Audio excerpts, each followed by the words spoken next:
നേരത്തെ കയർ മാത്രമായിരുന്നു നമ്മുടെ പ്രൊഡക്ഷൻ. ആ കയറിൻ്റെ ഈ ഉൽപ്പാദനത്തിൽ വന്നിട്ടുള്ള ചിലവുകളും മറ്റു കൂലികളൊക്കെ കൂടി വന്നപ്പോഴേ അതിൻ്റെ റേറ്റും ഇന്നത്തെ റേറ്റുമായിട്ട് വരുമ്പോഴും ഒത്തിരി അന്തരം വരുന്നു. അത് കാരണം നമ്മൾ തൊഴിലാളിക്ക് തൊഴിൽ കൊടുക്കാൻ വേണ്ടി നമ്മൾ ഈ പുതിയ ഉൽപ്പന്നത്തിലേക്ക് നമ്മൾ മാറിയിരിക്കുക. അത് ഈ ഹാൻഡ് സ്പണ്ണ്, പിന്നെ ചണം, ഫൈബർ ജൂട്ടുകൾ, സൈസിൽ ഇതൊക്കെ ഉപയോഗിച്ചിപ്പോൾ കൂടുതൽ നെയ്യുന്നു നമ്മൾ. ഇതാണ് പുതിയതായിട്ട് ഇപ്പോൾ ഉണ്ടാക്കിയത് പ്രൊഡക്ഷൻ. കയറെന്നാലും ഇപ്പോഴും ഉണ്ട്, അത് പേരിന് മാത്രം കയറിങ്ങനെ കയർ വ്യവസായത്തിൽ നിന്നും പോകുന്നു മാത്രമേ. ഈ തൊഴിലാളികൾക്ക് തൊഴിൽ കൊടുക്കാൻ വേണ്ടിയാണല്ലോ ഇത് സംഘത്തിൻ്റെ ഉൽപ്പത്തി തന്നെ. അപ്പോൾ അവർക്ക് പരമാവധി തൊഴിൽ ദിനം കൊടുക്കുക എന്നുള്ളത്. അപ്പോൾ കയറിൻ്റെ മാത്രം ആശ്രയിക്കുമ്പോഴേ ഇപ്പോൾ തൊഴിൽ ദിനം അവർക്കൊരു 100 ദിവസം പോലും ജോലി ചെയ്യാൻ കഴിയാത്തതിലേക്ക് വന്നിരിക്കും. കാരണം ഡിമാൻഡുകൾ വിദേശങ്ങളിൽ ഡിമാൻഡുകൾ കുറഞ്ഞു. ഇപ്പോൾ നിലവിലുള്ള കയറിൻ്റെ ക്ഷാമം, കയറിൻ്റെ ഉൽപ്പാദനത്തിലുള്ള ആ ഒരു വിഷയങ്ങളെല്ലാം വന്നപ്പോഴേ ഈ കയറ് തുറന്നു കൊണ്ടുപോകാൻ പറ്റാണ്ട് വന്നു.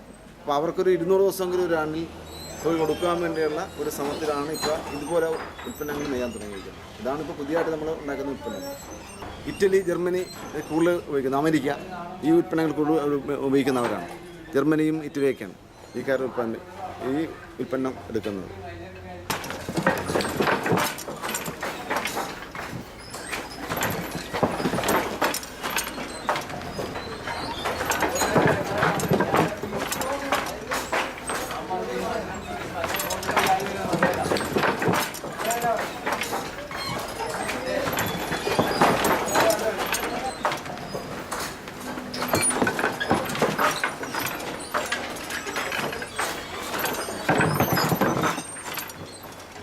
പണ്ടൊക്കെ കയറായിരുന്നു വന്നിട്ടുണ്ട്. ഇപ്പോൾ ഇല്ല, ഈ ഹാൻഡ് സ്പൺ ജൂട്ടിൻ്റെ പരിപാടിയാണ് കൂടുതൽ.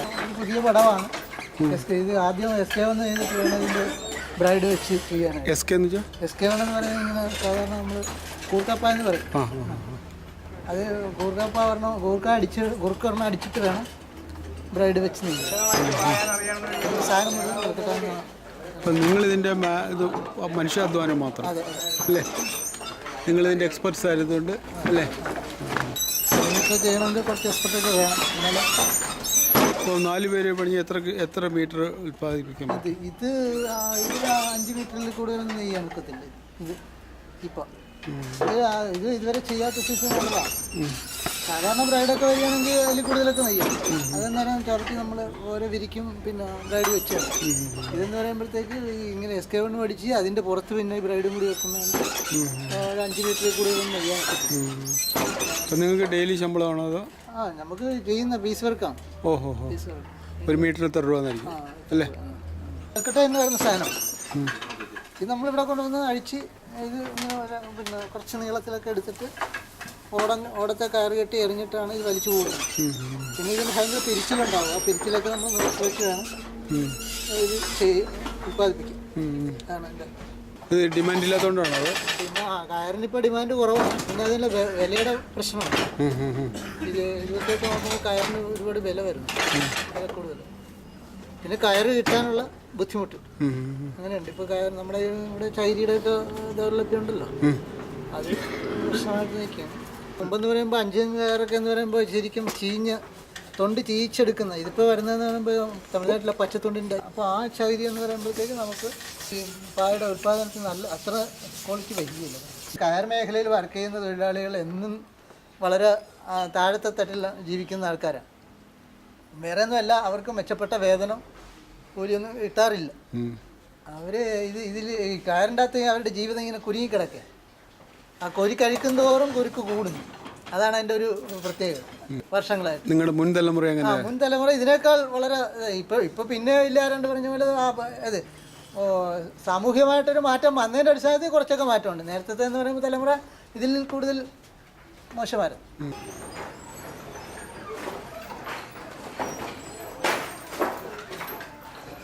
ആലപ്പുഴയിൽ നിന്ന് കയറ് വരും. 5 തെങ്ങ് കയറാണ് അന്ന് ഒക്കെ വരുന്നത്. 5 തെങ്ങ് തെക്കൻ കയറ് 5 തെങ്ങ് നാട്ടിൽ നിന്ന് 5 തെങ്ങ് കയറ് ഇവിടെ വന്നിട്ട് ഇവിടെ ഇറക്കി വെച്ചിട്ട് പടിഞ്ഞാറ് ചായത്തെട്ടിയുണ്ട്.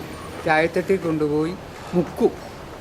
പല കളർ ഉണ്ടാവും അന്ന്, ഒറ്റ കളറല്ല, പല കളറുണ്ടാവും. എന്നിട്ട് മുക്കി ആഴ വിരിച്ച് ഉണക്കി വെച്ചിട്ട് പിന്നെ ഇവിടെ കൊണ്ടുവന്ന് ഞങ്ങൾ കറക്കും. ഇതുപോലെ പമ്പരത്തെ ഇട്ട് കറക്കി വെച്ചിട്ട് വെമ്പിളിയെ പാവോടും ഇവിടെ തറയെ ചവിട്ടി കൊടുത്തിട്ട് നെയ്യും. അങ്ങനെയാണ് ചെയ്യുക. ഞാനിവിടെ വന്നിട്ട് 60 വർഷമായി. ഞാനിവിടെ 19ാമത്തെ വയസ്സിൽ വന്നതാണ്. വീട് പിന്നെ മൈക്കിൾസ് കോളേജ് അറിയാവോ? അതിൻ്റെ പടിഞ്ഞാറ വെച്ച്. അന്ന് ഈ തച്ച് പണിയായിരുന്നു, കയറ് മുക്കും ഉണക്കും ഒക്കെ ആയിരുന്നു. ഇപ്പം അതില്ലാത്തത് കാരണം ഇത് ചെയ്യുകയാണ്, വണ്ടി ചെയ്യുക.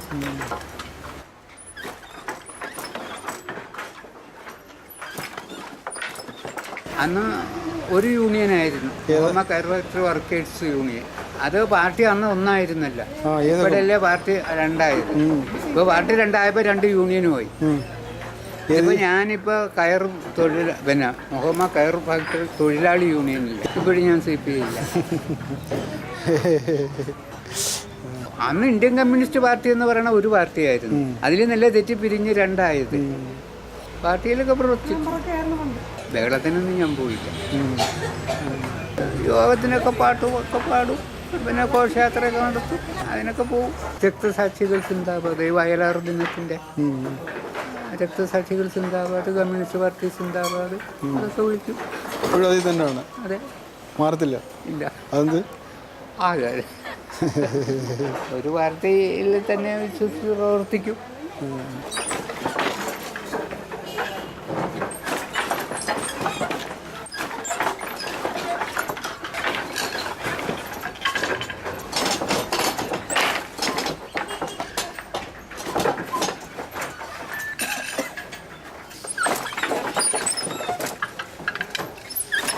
ഞങ്ങളുടെ ജോലി സമയം 8 മണിക്കൂർ. ആ, 8 മണിക്കൂർ ജോലി. രാവിലെ 8 മണിക്ക് ജോലിക്ക് കയറി വൈകുന്നേരം 5:30 ഇറങ്ങും. അപ്പം അതിന് ഇത്ര നെയ്യണമെന്നുണ്ടോ? ഇത്ര മീറ്റർ നെയ്ത് കൊടുക്കണമെന്നുണ്ടോ? അതോ അങ്ങനെയൊന്നുമില്ല, ജോലി ചെയ്യുന്നതിനാണ് കാശ്. ശരിയാണ്. ചെയ്യുന്നതിന് കാശാണ്. അതാ ഇത്ര അതാ ചെയ്യുന്നതിനാണ്, അല്ല തൊഴിൽ സമയം അനുസരിച്ചല്ല അല്ലേ? സമയം അനുസരിച്ചല്ല, ചെയ്യുന്നതിനാണ്. എത്ര? അത് വേറെ ഈ ഡെയിലി വേജസ് ഉണ്ട്. അവർ രാവിലെ 8 മണിക്ക് കയറി, അതിന് സമയമുള്ളൂ. ആ സമയത്ത് കയറി സമയത്ത് പോണതിന് കൃത്യമായ ഡെയിലി വേജസ് എന്ന് പറയുന്നത്. ശരി, നിങ്ങളുടേത് അങ്ങനെയല്ല? ഞങ്ങളുടെ അങ്ങനെയല്ല, ഞങ്ങൾ ഇത് പീസ് വർക്കാണ്. ഇത് ചെയ്യുന്നതിനാണ് പൈസ. എത്ര ഒരു മീറ്റർ എത്ര രൂപ? പല സൈസാണ്, സൈസ് അനുസരിച്ചാണ്. ഈ സൈസിന് ഇതൊക്കെ എന്ന് വെച്ചാൽ ഇത് ഈ കയറിൻ്റെ രംഗത്തെന്ന് പറഞ്ഞാൽ ഇതൊന്നും സാധാരണ ഇപ്പോഴത്തെ പിള്ളേർ സെക്ഷനൊന്നും ഈ ജോലി ചെയ്യും. ഇതൊക്കെ പഴയ ആളുകൾ ചെയ്തുകൊണ്ടിരുന്നത് കൊണ്ട് ഇത് ഇങ്ങനെ നിന്ന് പോകുന്നത്. എന്ന് വെച്ചാൽ ഇപ്പോൾ പുതിയ തലമുറയൊന്നും ഈ സെക്ഷനിലേക്ക് കയറി വരും. എന്താ വെച്ചാൽ അവർ വെറുതെ ചുറ്റിട്ടാണ് എന്തെങ്കിലും 2 മണിക്കൂർ നേരത്തെ പണിയാൻ തന്നെ 10,000 രൂപ കിട്ടും. ഇത് നേരെ മണിക്കൂറിട്ട് വയന്ന് കിടന്ന് തള്ളിയെന്ന് ചിലപ്പോൾ 300 രൂപ കിട്ടും. അത് ഇന്നത്തെ രീതി അനുസരിച്ച് അതുകൊണ്ടൊന്നും ജീവിക്കാൻ പറ്റില്ല. പിന്നെ ഈ തൊഴിലിൽ നിൽക്കുന്നത് കൊണ്ട് അത് കിട്ടിച്ച് പോകാൻ പറ്റുന്നതാണ്. പുതിയ ആളുകൾ ആരും ഈ സെക്ഷനിലേക്ക് കയറി വരുന്നില്ല. എന്താ കാര്യം എന്ന് വെച്ചാൽ അവർക്ക് ജീവിക്കാൻ മാത്രമുള്ള പൈസ കിട്ടുന്നില്ല. അതാണ് അതിനകത്തുള്ള പ്രധാനപ്പെട്ടൊരു കാര്യം. കയറായിരുന്നപ്പോഴും അതൊക്കെ തന്നെ. കയർ രംഗം ഈ രംഗം ആകെ തൊഴിലാളികൾക്ക് ഒരു ഗുണവുമില്ലാത്തൊരു സെക്ഷനാണ്. തൊഴിലാളികൾക്ക് ജീവിച്ചു പോകാൻ, ഈ ജോലി ചെയ്ത് ജീവിച്ചു പോകാൻ ഇന്നത്തെ സാഹചര്യത്തിൽ ഒട്ടും നടക്കില്ല. ഇന്നത്തെ സാഹചര്യം. ഏറ്റവും കൂടുതൽ അധ്വാനം, ഏറ്റവും കുറഞ്ഞ വേതന, അതാണ് ഈ സെക്ഷനിലെ പ്രധാനപ്പെട്ട കാര്യം.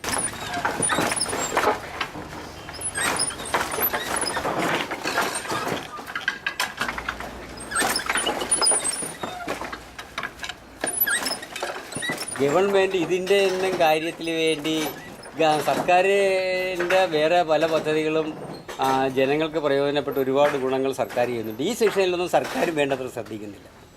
അതാണ് പ്രധാനപ്പെട്ടൊരു കാര്യം. സർക്കാരിന് ഇതുപോലെ എന്താ വെച്ചാൽ ഈ ഒരു അസംഘടിത മേഖലയാണല്ലോ പ്രധാനമായും. അതൊന്നും വേണ്ടത്ര ഒരു കാര്യഗൗരവം. പിന്നെ ട്രേഡ് യൂണിയനൊക്കെ ഇടപെടുന്നത് കൊണ്ടാണ് കുറച്ചെങ്കിലുമൊക്കെ നടന്നു പോകുന്നത്.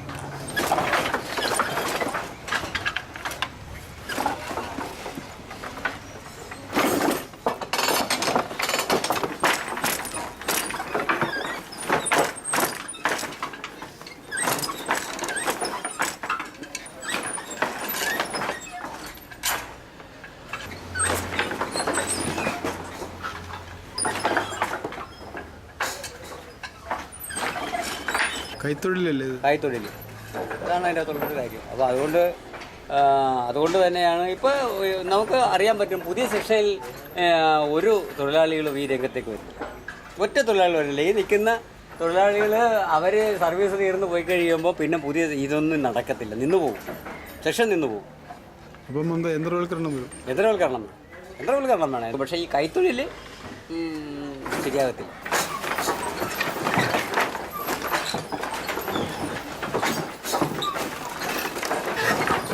ഞാനിവിടെ ജോലി ചെയ്യാൻ തുടങ്ങിയിട്ട് ഏതാണ്ട് ഒരു 30-35 വർഷം കഴിഞ്ഞു. ഇപ്പം 60 വയസ്സ്.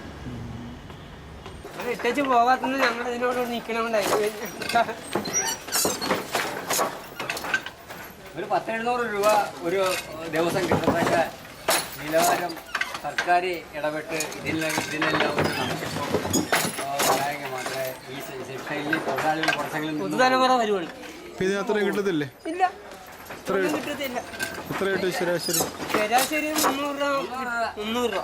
ശരാശരിയൊക്കെ 300 രൂപ പണിയേ ചെയ്യാൻ പറ്റുള്ളൂ ഒരു ദിവസം. ഇത് 300 രൂപ പണിയെ ചെയ്തിട്ട് ഒരു കുടുംബം പുലർത്താൻ പറ്റുക? നടക്കുമോ സാറേ? 300 രൂപയുടെ ജോലി ചെയ്തിട്ട് ഒരു കുടുംബം പുലർത്തി കൊണ്ടുപോകാൻ പറ്റുമോ? കുടുംബപരമായി ജീവിക്കുന്ന ആൾക്ക് പറ്റത്തില്ല. പിന്നെ ഒറ്റയാൻകാർക്ക് പറ്റും. ഒറ്റയാൻകാർക്ക് അവർക്ക് ഇച്ചിരി ഭക്ഷണമൊക്കെ കഴിച്ച് ഒരു സ്മോളുമൊക്കെ അടിച്ച് പരമ്പരാഗത വ്യവസായത്തിൻ്റെ ഏറ്റവും വലിയ തമാശ എന്ന് പറഞ്ഞില്ല, ഒരിക്കലും നശിച്ചു പോകത്തുമില്ല, ഒരിക്കലും രക്ഷപ്പെടാനും പോകില്ല. അതിങ്ങനെ പൊങ്ങി വരുന്ന ഒരു സമയം കാത്തിരിക്കുമ്പോഴത്തേക്ക് ഉടനെ തന്നെ ഡൗൺ ആയിട്ട് ജീവിതത്തിൻ്റെ ഏറ്റവും വലിയ പ്രഹേളികയാണ് വ്യവസായം എന്ന് പറയുമ്പോൾ. വ്യവസായം എന്നല്ല, ഏതെങ്കിലും പരമ്പരാഗത വ്യവസായം ഉണ്ട്. ഇപ്പോൾ കളിമണ്ണായാലും ഈറ്റയായാലും ഏത് മേഖലയിൽ പെട്ടാലും ശരി, ഈ ഒരു സങ്കീർണത അല്ലെങ്കിൽ തമാശ ആയിരിക്കും. അത് സങ്കീർണം എന്ന് പറയാനൊക്കത്തില്ല. സങ്കീർണം എന്ന് പറയുമ്പോഴത്തേക്ക് ജീവിക്കുന്നവർക്കാണ് സങ്കീർണമായിട്ട് തോന്നുന്നത്, നോക്കി നിൽക്കുന്നവർക്ക് തമാശമായിട്ട് തോന്നും.